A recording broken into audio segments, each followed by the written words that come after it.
He had been the most dominating athlete on Earth over the past 5 years.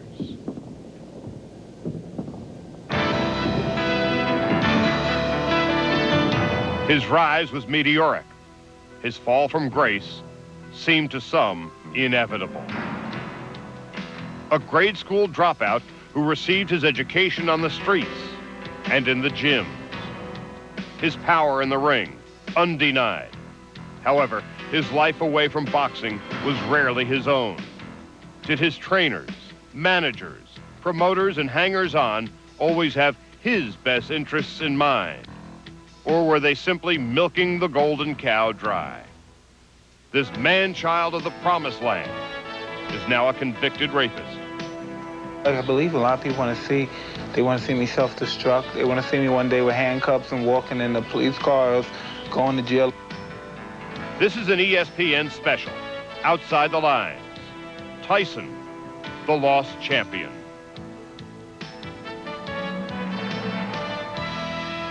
For a time, he was being mentioned in the same breath as Muhammad Ali and Joe Louis. How then did Mike Tyson fall so far, so fast?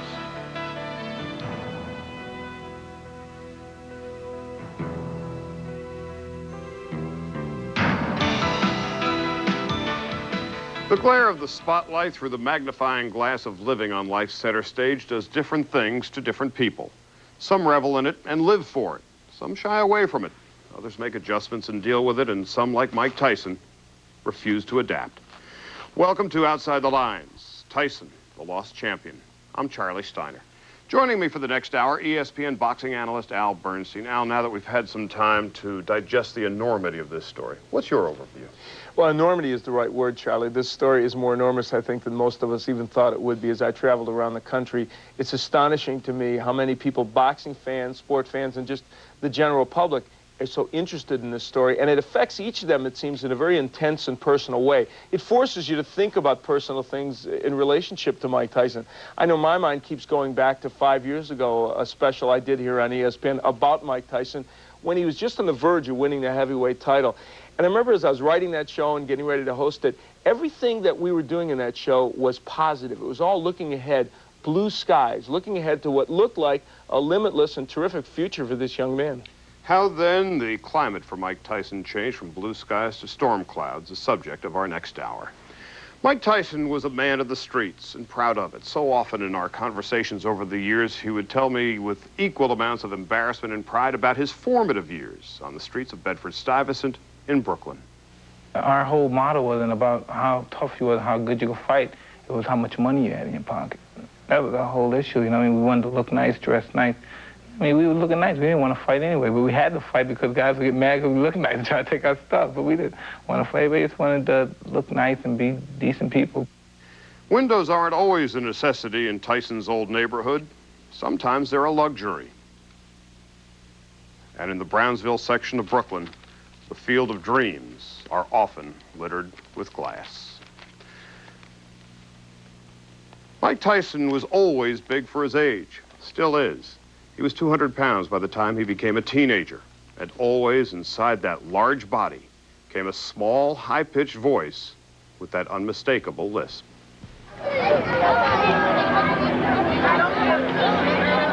He was not an aggressive kid, but he was a defensive kid because lots of times, because of the way he dressed, because of the way he spoke, children would laugh. He would raise his hand sometime. The first time, I think, when he answered, the children laughed. After dozens of run-ins with the law, petty crime, muggings, purse snatchings, and the like, Tyson ended up at this reform school 200 miles north of Brooklyn. 2 days after his arrival, he met a counselor named Bobby Stewart.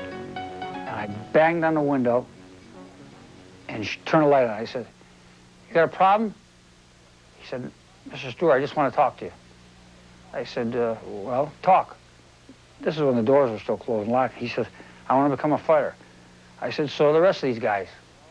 So the rest of these guys, they all talk. It's a lot of talk and stuff like that. He said, "I know, I'm serious." I said, "Well, I'm serious too. Let's see your behavior change the next couple weeks." He says, "If it continues like it is, maybe I'll talk to you." Well, Stewart talked and taught, and Tyson listened and learned. Stewart was a friend of trainer Cus D'Amato, who invited the old man to see the young kid sparring. And his nose bled, but it wasn't that bad, but it went over most of his face. And Teddy Atlas was there at the time, and he said, "Oh, okay, after the second round, he said, Bob, we better stop. That's enough."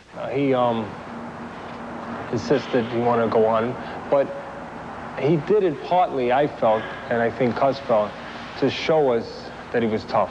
Immediately following, took my gloves off, and I walked over to Cus. I said, "What do you think?" And he said, "You want to box?" He said, "If you listen to me, you could be the youngest heavyweight champion in the history of boxing." And he jumped up and he gave me a hug, and he said, "Mr. Stewart, that's beautiful." And we were laughing, you know, punched each other all the way back in the car.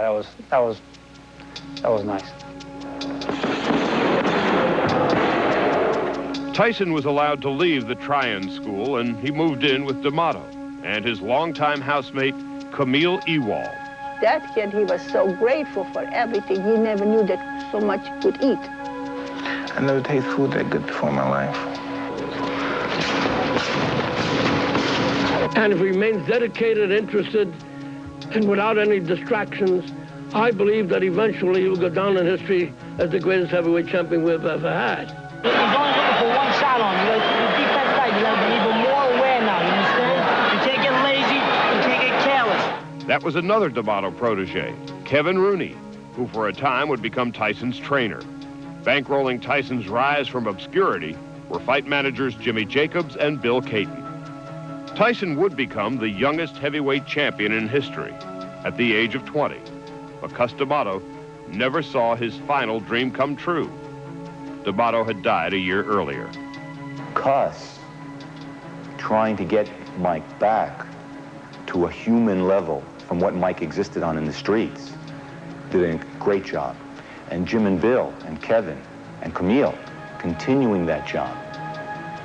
He was on his way to becoming what we would all deem as being very close to the mainstream of the population. I remember one time in the gym when Cus asked him one time he was coming home, he said, "When I feel like it." And Cus never let anyone talk like that before. And I went after him and I said, "Well, what the hell are you talking to him like that for?" I don't think he got the full course. In other words, he got all the direction he needed in the ring, but he wasn't quite directed in containing himself and into thinking things through with dealing with people outside the ring. God took him about 1 year too early. Just for another year, Mike would have never been in that trouble because he would be able to teach him more about people.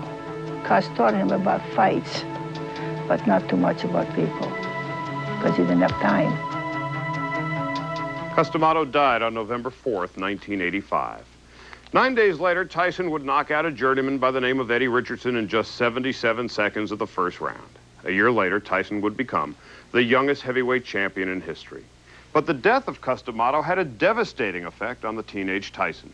Not only had he lost his father figure, he also lost perhaps the only man who could instill any kind of discipline in Tyson's young life. A year ago, when Tyson and I sat down in his condominium in Las Vegas, I asked him if he ever reflected on where he's been and where he might be heading. No, I don't do that ever. You know, because then it gives me a chance to think, and you can never think, because once you think, you lose time and everything in life. Once you take time and you acknowledge everything that's going on, it's time, you're losing time when something could be happening. What's happening to Mike Tyson may be the byproduct of recent times. In 1988, undisputed heavyweight champion, controlling the ring, but the real fight in Tyson's life, it was outside the ropes. The fight to control Tyson. Chronologically, February, he marries Robin Givens. In March, the death of co-manager Jimmy Jacobs leaves Bill Caton as lone Tyson manager. Tyson would use legal action in an attempt to break their contract. And in August, another break, a bone in Tyson's hand, after a street fight with boxer Mitch Green. And at that moment, he hit me.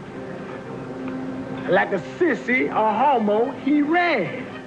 2 weeks later, Tyson's BMW collides with a tree. Mike is knocked unconscious. The New York Daily News calls it a suicide attempt. Are you okay, Mike? Can you tell us what happened? No, just get out of here. Come on, please. Okay, can you, Wait. Robin, can you tell us? No, nothing happened. Yes, Robin, I don't believe this. Sir. Give us a break, Mike. God. After shielding her husband, 3 weeks later, Givens tells Barbara Walters and the world that she fears her husband. It's been torture. It's been pure hell. It's been worse than anything I could possibly imagine. We got married to be together forever, not to plan for divorce. 7 days later, Givens files for divorce, calling her husband a manic depressive. While Givens exits the picture, Donald Trump and Don King enter. After 3 months as a Tyson advisor, the Donald billed the champ for $2 million. Thank you, Mr. Trump.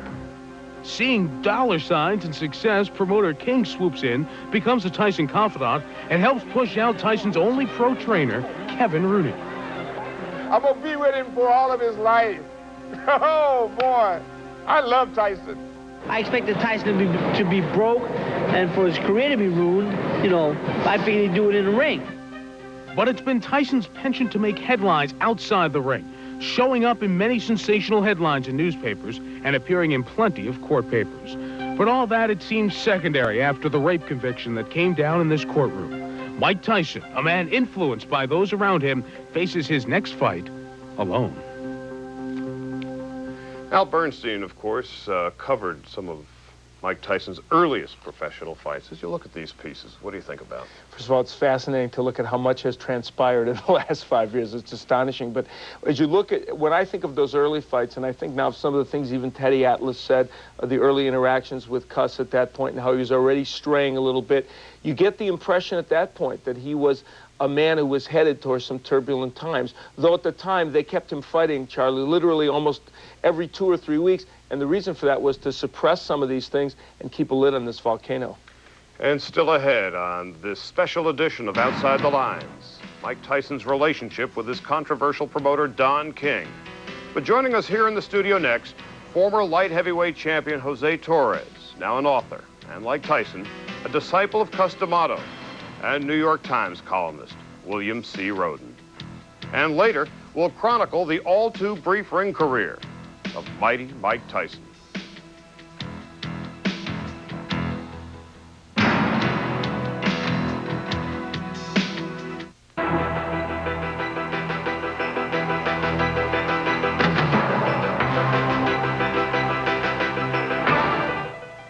Welcome back to Tyson, the Lost Champion. I'm Charlie Steiner, joined now by Jose Torres, former light heavyweight champion of the world, former New York State boxing commissioner and author, and has known Mike Tyson nearly all of his adult life.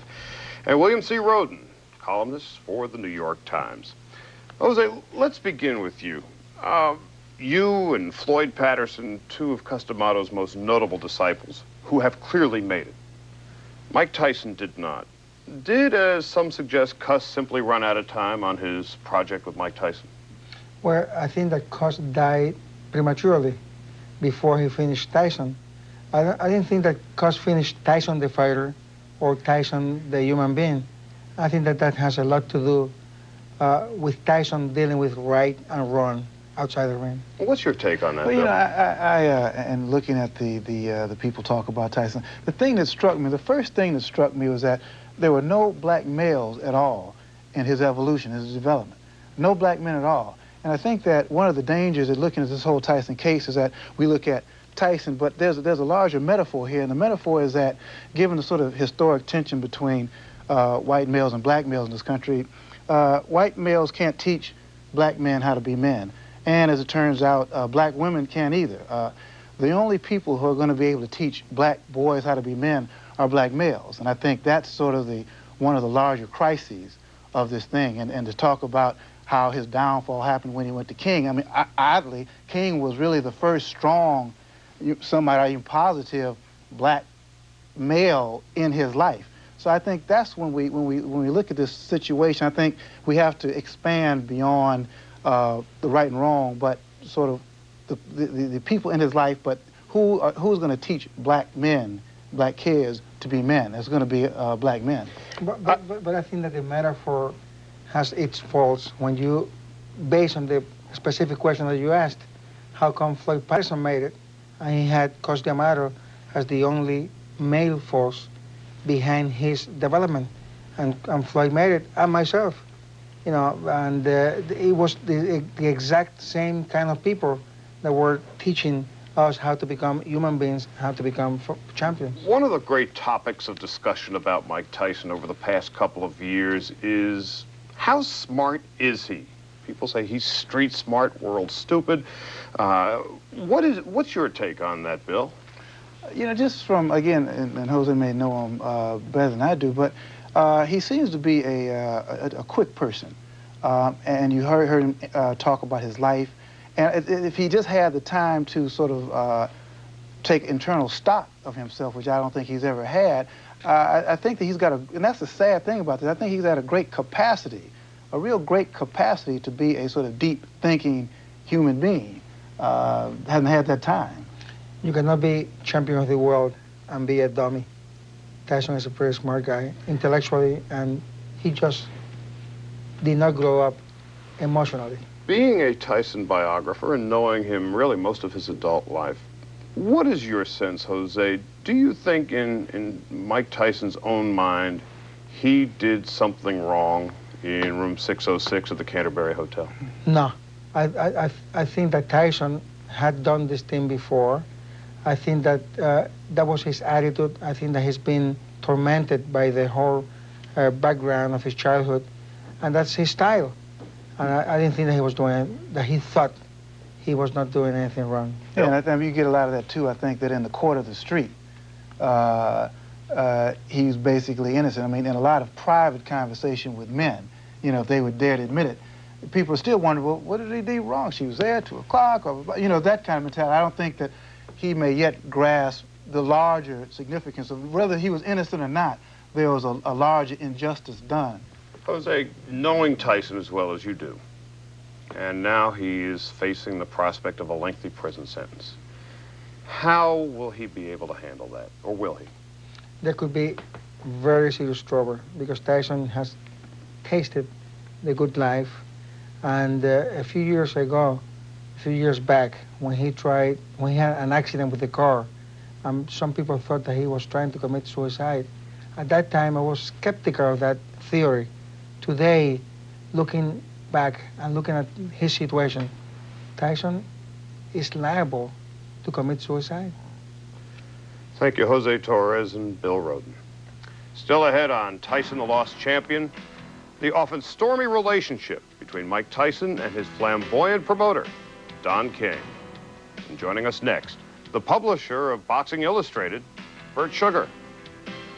Bert's going to join Al Bernstein and me to reflect on Tyson's place in boxing history.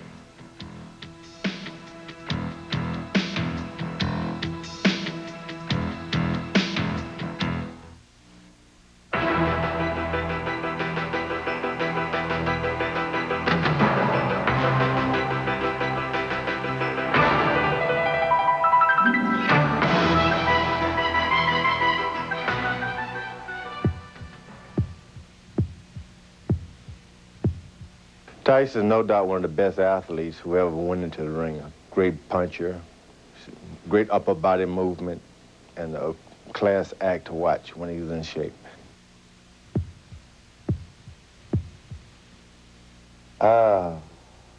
Just ferocious. I think the insecurity that he felt, he had to prove to the world that I am just as good as everybody else, and he would go to the end of the herd to prove it to people. If you compare the different styles, his style was different from any fighter that came about, even Joe Frazier. He had a little bit of everybody, a little bit of Marciano. He had an awkward style, and he had brute strength that he possessed the power that a lot of fighters didn't have. And he was danger each and every second that he was in the ring.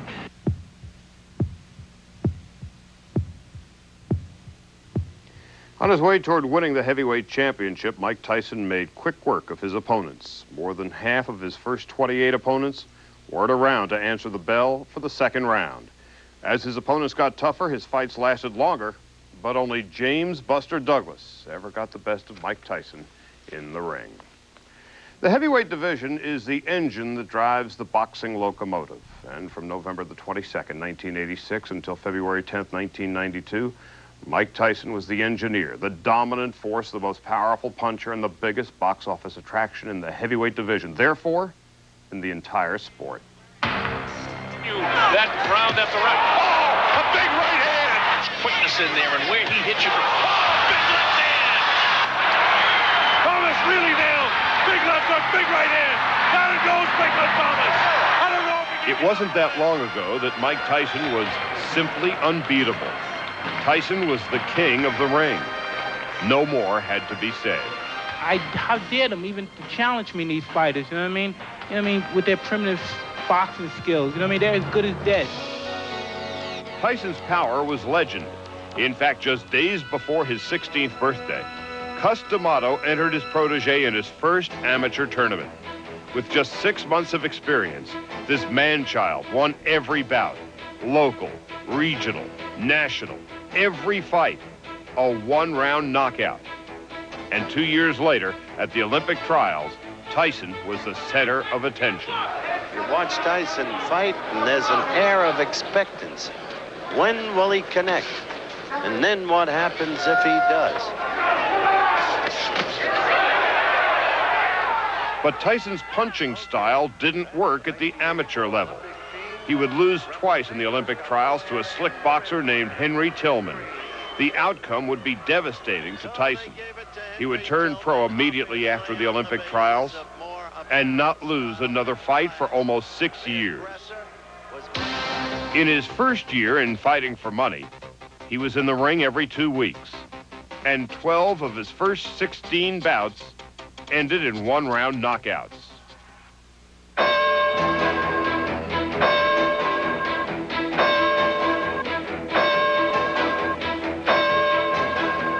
He doesn't get hit. When Mike Tyson was 13, 14, and 15 years of age, Mr. D'Amato taught Mike how not to get hit. At the age of 19, he already had 19 fights, 19 knockouts, and an undeniable aura.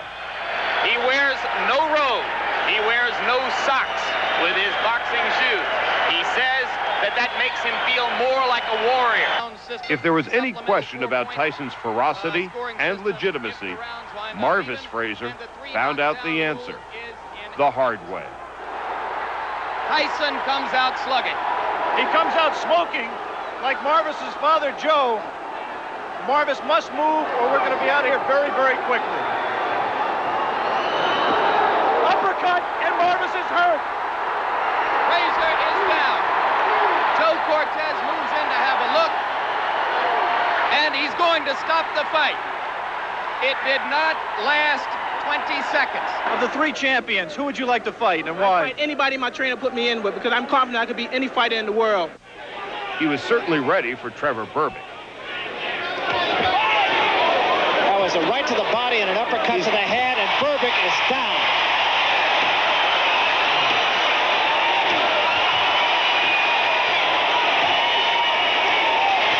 This one is going to be over, I believe. It's over. That's all, and we have a new era in boxing. By August of 1987, Tyson was the undisputed heavyweight champion of the world, seemingly invincible. Here comes Mike Spinks in. He leads to the right hand. Down he goes. I don't think you'll get up from this. The 91-second devastation of Michael Spinks was the crowning moment of Tyson's boxing career. He and his trainer Kevin Rooney, who lived under Cus D'Amato's roof as teenagers, shared the moment. But 6 months later, Tyson fired Rooney. Coincidence or not, Tyson's skills from that point on seemed in decline. A year later, with Kevin Rooney out of the picture, Mike Tyson was knocked out by a journeyman named Buster. Finish things in. Oh, the uppercut. What an uppercut by Douglas, and down goes Tyson.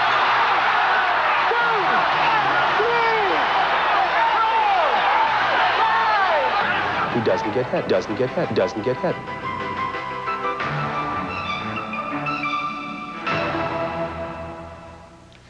Last year, of course, Mike Tyson defeated Donovan Razor Ruddock twice, the last time in June of 1991, a 12-round decision. Al Bernstein rejoins us. This, of course, is Bert Sugar, the editor and publisher of Boxing Illustrated. Bert, you are one of those who is of the belief that Mike Tyson's skills have been in decline. Yes, what you have seen, basically, Charlie, is a meteor, and we're watching the tail end of it. Here is a man who won the heavyweight championship, and he's much heralded as such, at the youngest age ever, 20. He's also, don't tell anybody, the youngest man ever to lose the heavyweight championship at the age of 23. He fought with a precocity, he fought with an energy, he fought with a dynamism. But it was one of those things like he was hurrying to catch a train. And he did, as we saw in several of those fights, catch it early. But that is the kind of, I think, effect his entire career had, that meteoric up and down, and I look for it in decline now. From an X's and O's point of view, Al, do you buy that? Or his skills on the decline? Well, I think what Bert said is basically true, and that's a more esoteric viewpoint than I might take of it, but the fact of the matter is there are specific reasons in my mind why it happened. Some would point to the fact that he left Kevin Rooney, which was alluded to in that piece. And certainly leaving Kevin Rooney and leaving that influence hurt Tyson, but in this sense. It's not that Kevin Rooney, who's a good trainer, is the only good trainer in boxing, and it's not that Mike Tyson himself, who's a very intelligent boxer and who is a ring historian, doesn't know all the things that Cus D'Amato and Kevin Rooney instilled in him. Those are in his brain. I believe it's partially Mike Tyson, who even in the later days of Rooney was not doing the things that got him to the championship, and so it's him, I think, even now, with whatever void he may have in training, and I think he does have one, he is the one that can't bring himself to get the discipline to do all the things that made him heavyweight champion, things like moving his head, punching to the body, all that stuff. He's got to do it. That's why he was heavyweight champion. If you look at things, and as you say, getting less esoteric, but if you look at him, BC before the championship, what made him great, and AD after Douglas, yes, he didn't move his head. Yes, he didn't throw combinations. Yes, he didn't jab his way in. Mm-hmm. All these were shortcomings that you could see happening. And as Jimmy Jacobs said, doesn't get hit. He stands there like a stone planning a one-punch attack. He always had the brute force, but he had speed and he had movement. He doesn't have speed and movement anymore, just brute force. Al, how's history going to treat Mike Tyson as a fighter? That is an interesting question. And of course, it's one that is incomplete now, but may become complete later on. And now, of course, whatever amount of time he spends in prison, we have to judge it at this moment. I think that Mike Tyson certainly is one of the better heavyweight champions of all time, but the problem is, how do you judge him when he hasn't had his super fight? How do you judge him when he's come at a time when some of the other heavyweights out there seem to be suspect? And, of course, we may yet have a chance to judge him later, Charlie, because if he comes back and fights again, we may judge that Mike Tyson. And he has not yet reached his physical peak. So where does he place in the history books? Well, when I did my book, Boxing's 100 Greatest, I rated him the 10th greatest heavyweight champion of all time. I'm a little lower on him than Al, but for a reason. Al points it out. Greatness needs to rub against other greatness. Ali needed to rub against Frazier, etc., etc. He, with the rare exception of Michael Spinks, has not rubbed up against other greatness, and that was greatness not in the heavyweight division. I still put him 10th of all time in the heavyweight division. Bert and Al will be joining us in just a bit, but when this Outside the Line special returns, we'll hear from Mike Tyson, in his own words, from a series of interviews we've done over the past few years, his thoughts about himself. But up next, we'll explore the relationship between Tyson and Don King. I love you, Mike. You love me, Mike? I love you. All right.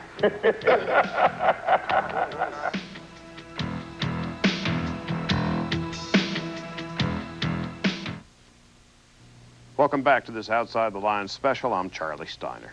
It has been almost 4 years since Don King became Mike Tyson's promoter and de facto manager. Their relationship, as you know, has often been a rocky one. Critics say that King's primary interest in Tyson was money, and plenty of it.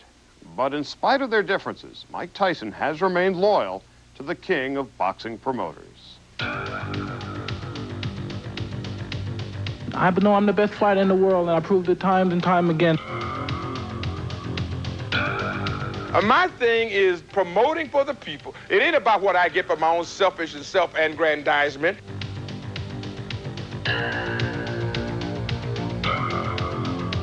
The ironic thing about this whole situation, you know, the sense of humor in a disaster. Here's a guy, I don't know his name, says, only in America.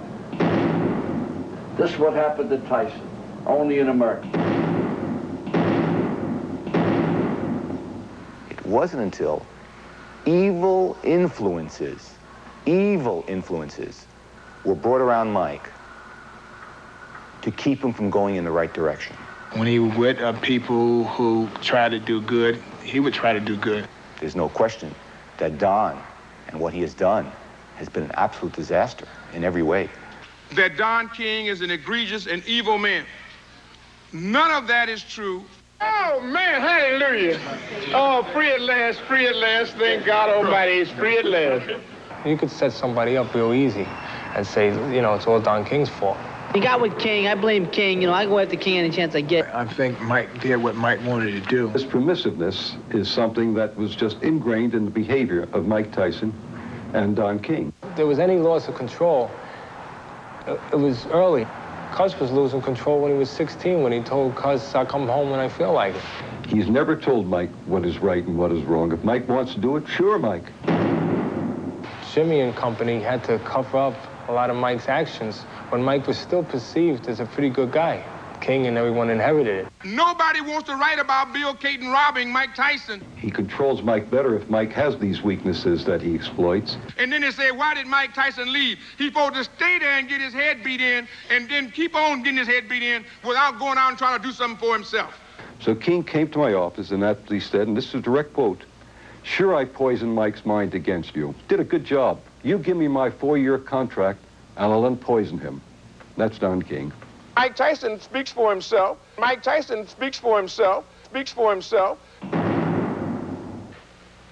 How dare you talk to me like that? You should get up and kneel to me now, and I'll spare you the night of the 28th. Oh, man, I can't wait till the 28th.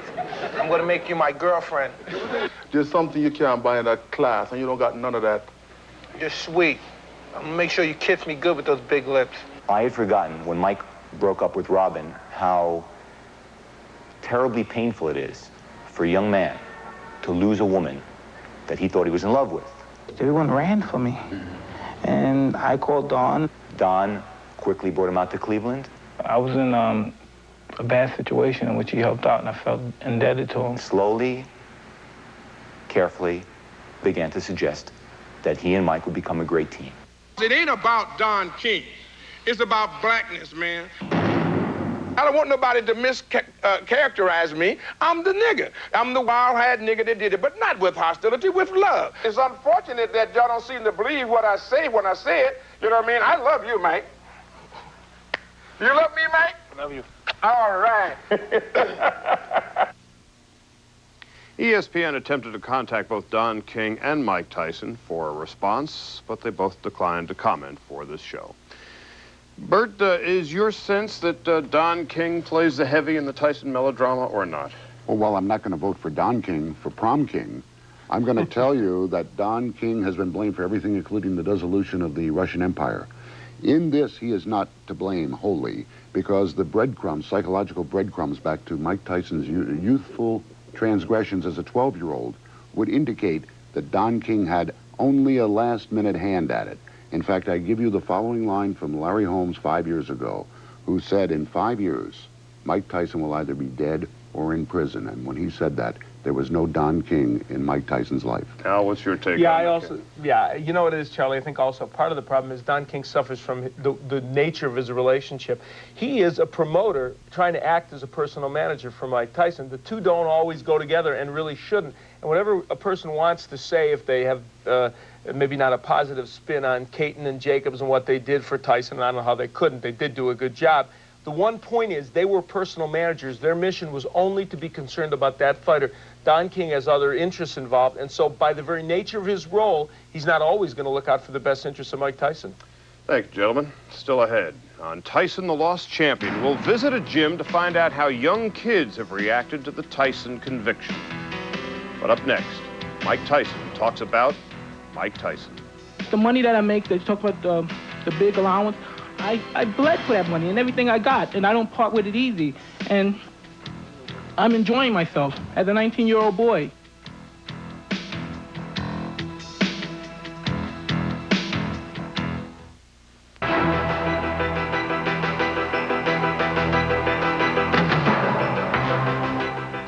Mike Tyson, for better or worse, has been one of the most interesting personalities in sports since he burst onto the scene 7 years ago. He, in his own way, has been one of the most difficult yet fascinating subjects to interview. Sometimes funny, sometimes angry, sometimes shallow, sometimes incredibly deep. Here now, a compilation of some of those interviews that we and others have done over the years. Being brought up in Brownsville at a young age, as you know, I've been corrupted with the bad crowd, and I met people, and I was in an environment where all the wrong things you did were the right thing.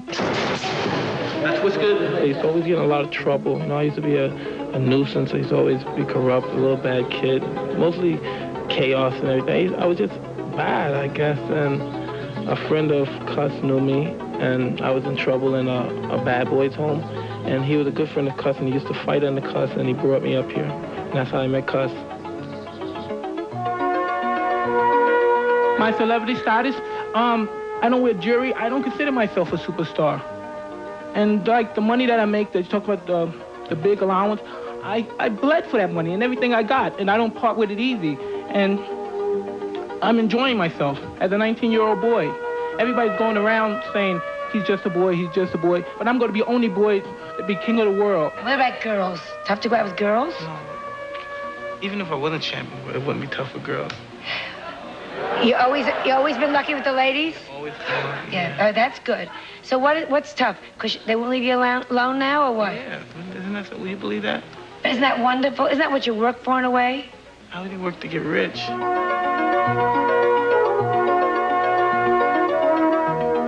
know, I'm happy that I'm getting paid, but even if I wasn't getting paid the great deal of money that I'm getting paid, I would still be happy just to be the best. You're gonna marry somebody, you trust them, and that's what marriage is all about, is being together for the rest of your life. For this stage of my life, I do have many millions. My wife would just have to ask for it, and she has every penny I have. If she wants it right now, she can leave right now. Take everything I have and just leave. She has the right to do that. She has the power to do that. She's still here. She tolerates and I love my wife. Get in the shot that will finish things in his favor. What an uppercut by Douglas, and down goes Tyson. This ain't my first time in life losing, besides fighting, you know what I mean? I've lost in life, things in life, people dying in your life, adversities in life, and I've always been able to come back. You know what I mean? It's part of your character, and what are you made out of? Well, I believe a lot of people want to see me self-destruct. They want to see me one day with handcuffs and walking in the police cars, going to jail, like you seen Marlon Brando's son. People, they love seeing the scene. Look, this is what I told you. I told you he's headed for that. I told you he's headed for that. You know what I mean? But the objective, my objective of life and my sole success is that I'm successful, that I'm not in jail and I'm not in Brownsville anymore, and I beat all the odds. Al, it's almost eerie to hear some of these comments. It really is, and you know what's revealed in all those interviews? The fact that we can never get a fix on Mike Tyson, because in public he showed us all the different facets of his personality. If you saw all those clips of a Marvin Hagler, Ray Leonard, or Muhammad Ali, it wouldn't be as diverse as Mike Tyson. We can't get a fix on this young man. Up next, we go to a local inner-city gym to find out what young fighters think about the Tyson story and its aftermath. He ain't had nobody to tell him what to do when he was young. He ain't had no mother, no father, you know. He's still my idol. He's still my idol. He should just chill out. If everything did happen the way I read in the paper, I think that, you know, he's a disgusting person. I just don't think that that's the way it happened.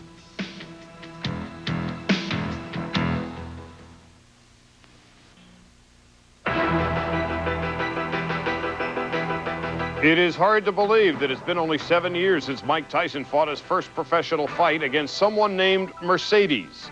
Tyson, the first undisputed heavyweight champion since Muhammad Ali, at last count owns 9 luxury cars, including a Rolls-Royce and a Ferrari. You know, for many fighters and inner-city youth, Mike Tyson was always their hero, and in many cases still is. The verdict in Indianapolis has changed the opinions of some, but not all. as Robin Roberts found out in a visit to an inner-city boxing gym in Hartford, Connecticut.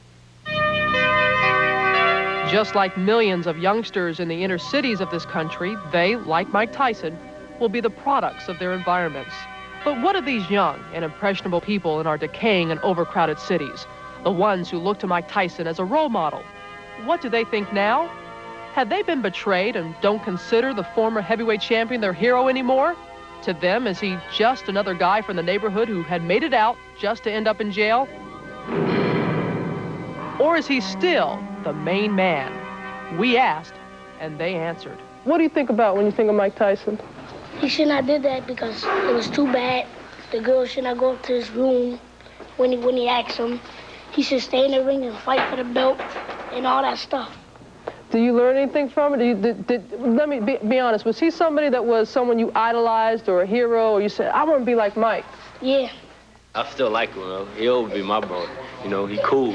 I like him, though. But I know where he coming from, because the way he grew up and the way we growing up, it's similar. It's the same thing, but only thing, he just grew up in the streets of New York and we growing up on the streets of Hartford. It's nothing different about it. But only thing, he made it, and then when he made it, he didn't know when to stop, you know, acting like he was in the streets. He's supposed to, you know, start acting different, but he didn't. You know, I guess he just kept going by the way he wanted to go, you know. He wanted to do the stuff the way he wanted to do it. Now, I really admire the guy.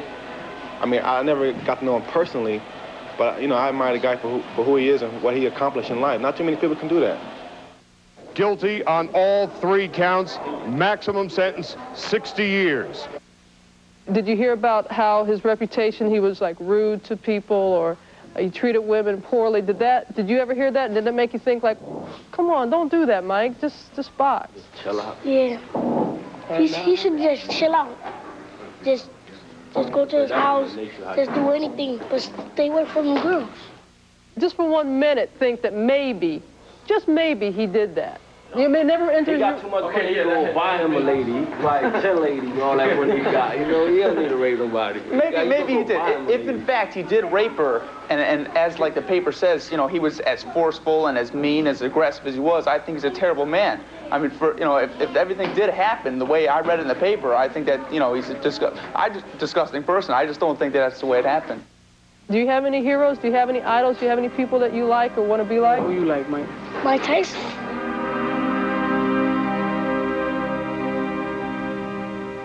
Columnist Bill Rhoden of the New York Times rejoins us now. What was your take on that piece? Yeah, Charlie, I look at that and you know, I get angry and I get sad. You know, I'm angry because you know, the Prison Project just came out with this report, and it reported that the United States is the biggest jailer in the world of black males, bigger than South Africa. And it's sad to me to see that here comes another guy, another brother, in the judicial system.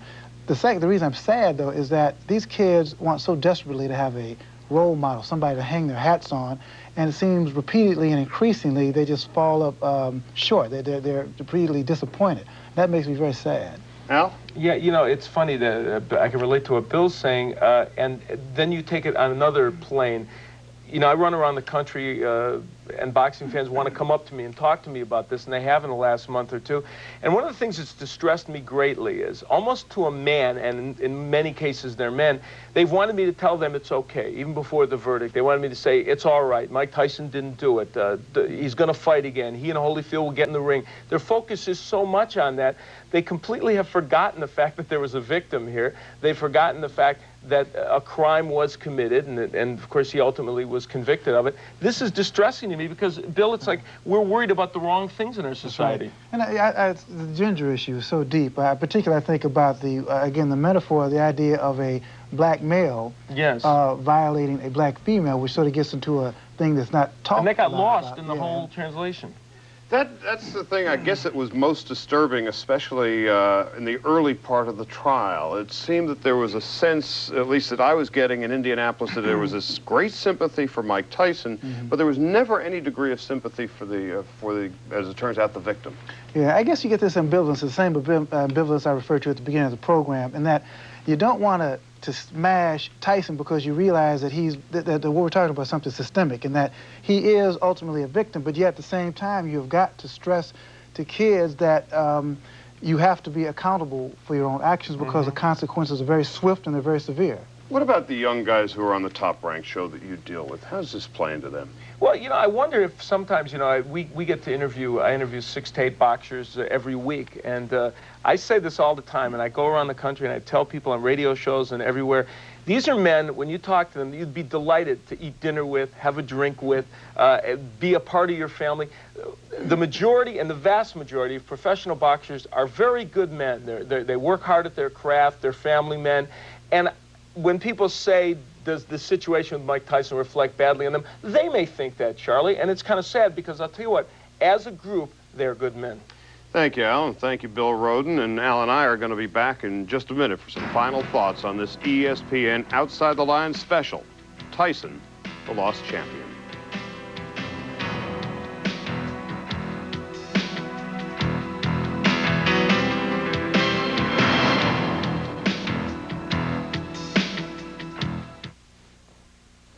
The appeal process is currently underway for Mike Tyson. He'll be sentenced on April 3rd in Judge Patricia Gifford's second-floor courtroom in the Marion County Courthouse in Indianapolis.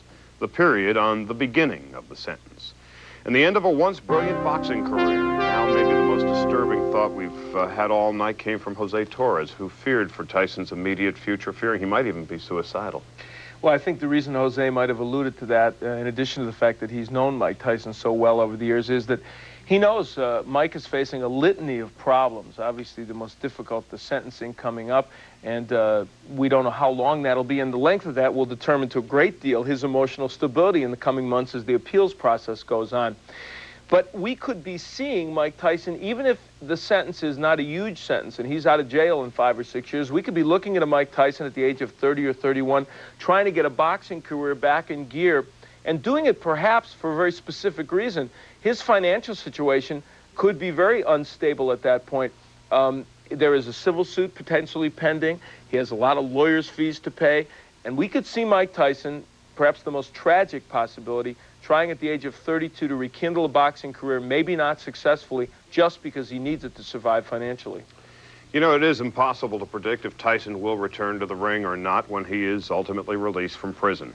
When Tyson finally begins his prison term, it will mark the first time he's going to be all by himself. No Cuss, no Camille, no Jimmy, no Robin, no Don King, no one but himself for the first time since the last time he was incarcerated at the age of 12. Personally, I hope that Mike Tyson can find it within himself to return to society as the funny, sensitive, charming, and disarming guy we saw all too infrequently. For Al Bernstein, I'm Charlie Steiner.